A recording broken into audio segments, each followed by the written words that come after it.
Unang vlog for 2026, saktong-sakto to dahil dadali ko kayo sa isang affordable, sulit, peaceful at challenging na campsite dito sa Daraitan, Rizal. Pero bago yan, magsisimba muna tayo dito sa Regina Rica.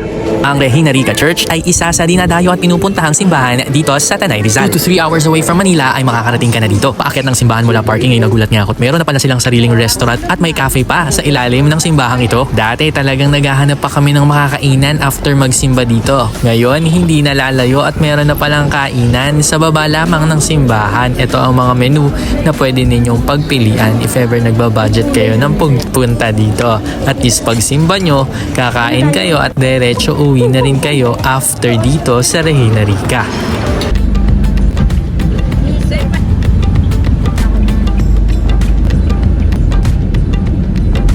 Daraitan Road. Turn left.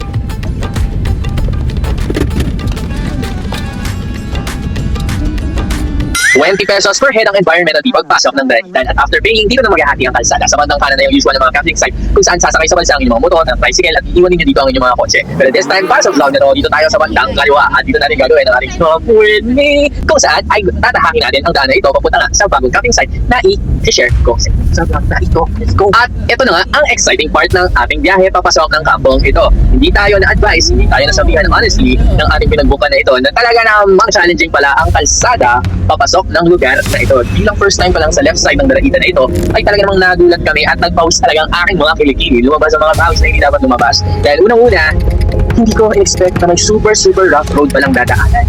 Habang yumayanig ang aming mga katawan, ay may nakasalubong kaming 4x4 na kotse at may nakasabit doon at sinabihan ako na hihinto nyo doon sa pinakamalapit na kaya nyo mag-park dahil hindi kakayanin ng inyong sasakyan ang papasok doon sa kampon na ito. At sabi niya, wait lang. Tapos umaandar na sila papalayo. Tapos sabi niya, wait lang, anong gagawin ko eh? Tayin ko siya. Hindi ko siya kilala. Hindi ko alam kung ito yung sinasabi niya. Kaya ginawa ko message ko agad ang kampo na pupuntahan natin. At good thing naman talaga sa kampo na ito ay nagre-reply sila agad. At good thing din na mayroong signal sa gitna ng kagubadang ito. At agad-agad sila nag-reply at kami daw ay kanilang susundin na lang. Okay, already na daw ha.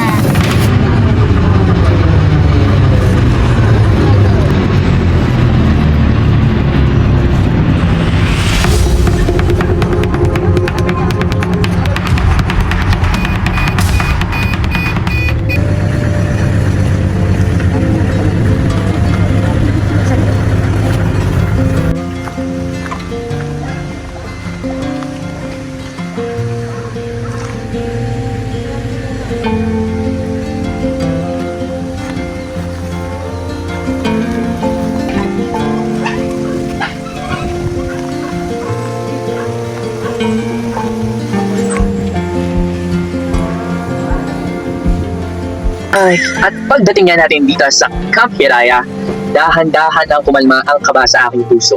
Dahan-dahan ang kumalma ang aking isip. At dahan-dahan ang namamahinga ang aking katawan. Dahil naman talaga, ang lugar naman talaga na ito ay nakaka-relax. Pero I have to commend yung mga Hiraya boys, ang mga staff ng Camp Hiraya. Sila talaga yung pa-feel at home sa amin dito na parang matagal na kami magkakakilala na talaga namang very homey ang kanilang approach sa amin. Hindi sila mga suplado na talaga namang parang ang tagal-tagal na nila kami iniintay na dumating dito sa kampo. Maraming salamat dyan sa ating mga boys dyan. Talagang hindi ko kayo makakalimutan na maaaring isa kayo sa rason kung bakit babalik-balikan namin ang Camp Hiraya. So maraming salamat sa pagsundo at maraming salamat din sa pag-welcome sa amin sa kampo. Lalo na pagdating pa lang namin na talaga namang high energy pa kami doon sa aming pinagdaan. So nabura lahat ng challenges ng trail at naman mga so at sa mga susunod na clip ay pakinggan nyo na lang mga tunog, panoorin nyo na lang mga view, kayo na lang ang mag-husga kung gaano maganda dito sa Camp Hiraya. Hi.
Teacher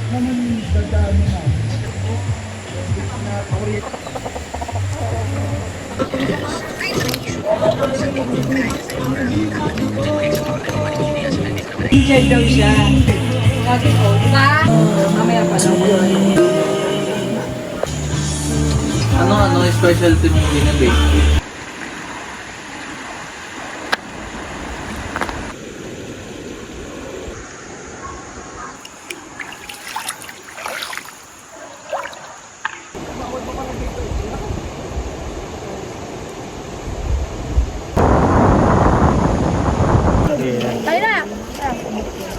Sila ba yun? Doon. Sa resort na yun na pinarkingan natin. Kita mo? Meng! Meng! Meng!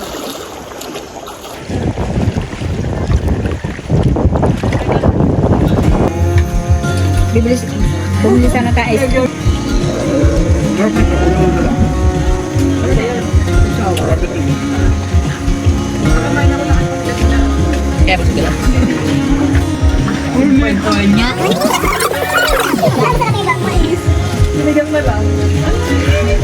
Dahil walang mobile signal dito, kwentuhan, chismisan, bodal fight, kainan, food trip at tumulala sa magandang view. Yan ang mga perks na may enjoy sa lugar na to. Kaya mas pinili ko to. Bilang di kami laging nagkikita magkakaibigan, ay malaking bagay na to para sa amin. Para mas mag-bonding at ma-refresh ang aming mga utak mula sa napakagulo at napakaingay na buhay sa city. Maraming salamat pala kay Mama Kling at kay Mikmik sa pagluto at pag-prepare ng mga pagkain. The best kayo kasama. May dalang ano ba yan?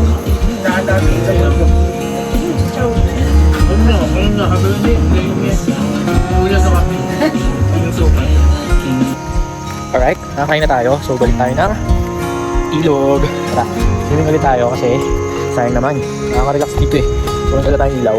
In case nabutin tayo dito ng dilim. So, let's go. Isa sa rason kung bakit ako nag-aya sa ganitong trip ay para mag-unwind, mag-refresh, magpahinga. Para bago mag-umpisa ang taong 2026 ay handa na ako sa anumang hamon ng buhay. Dahil ramdam ko, noong 2025, grabe yung energy na ibinigay ko sa paligid. Halos maubos ako. Pero alam ko sa sarili ko, kailangan ko lang magpahinga. Kailangan ko lang mag-pause. Kailangan ko lang bumuelo para may laban ulit.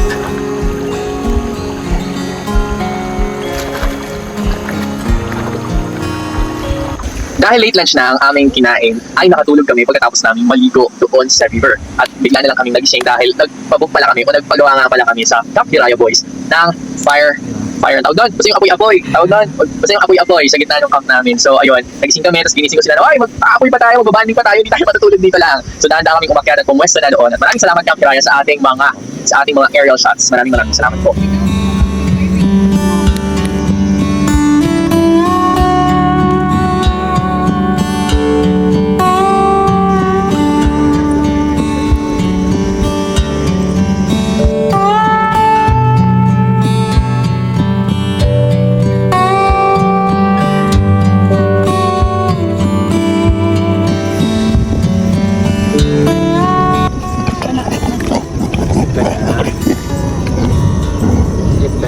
Gano'ng pangalan nito? Babit. Ha? Babit. Babe. Babit.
Oh,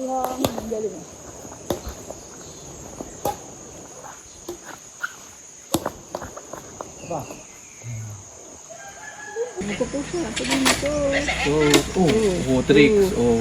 Gusto mo yan, ah.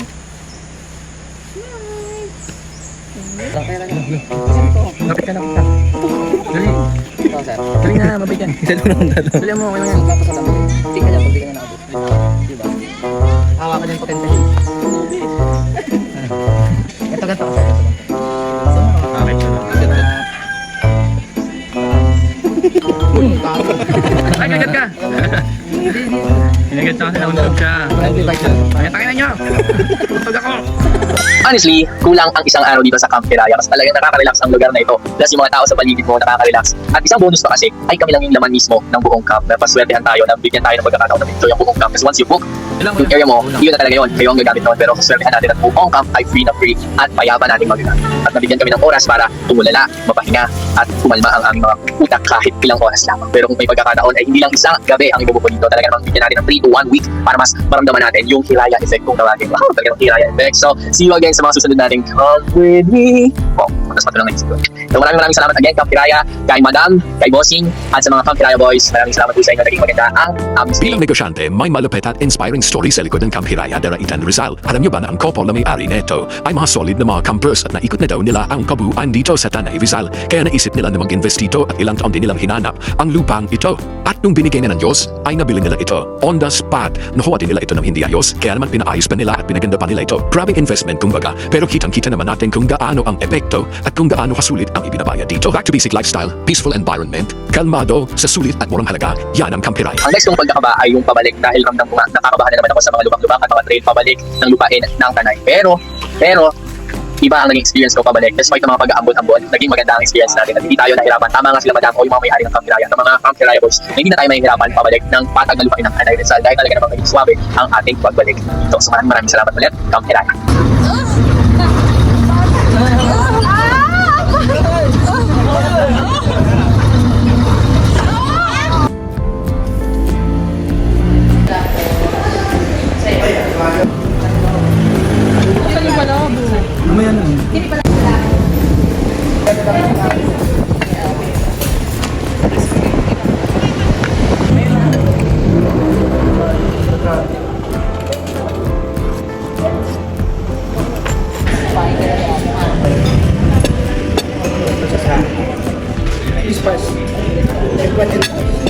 Yun, pauwi nga kami. If you haven't subscribed yet, please do subscribe, like, share mo to sa mga naghahanap ng mga camping site sa Tanay Rizal, and comment ka na rin para sa ilang mga katanungan sa vlog na to. See you on our next vlog!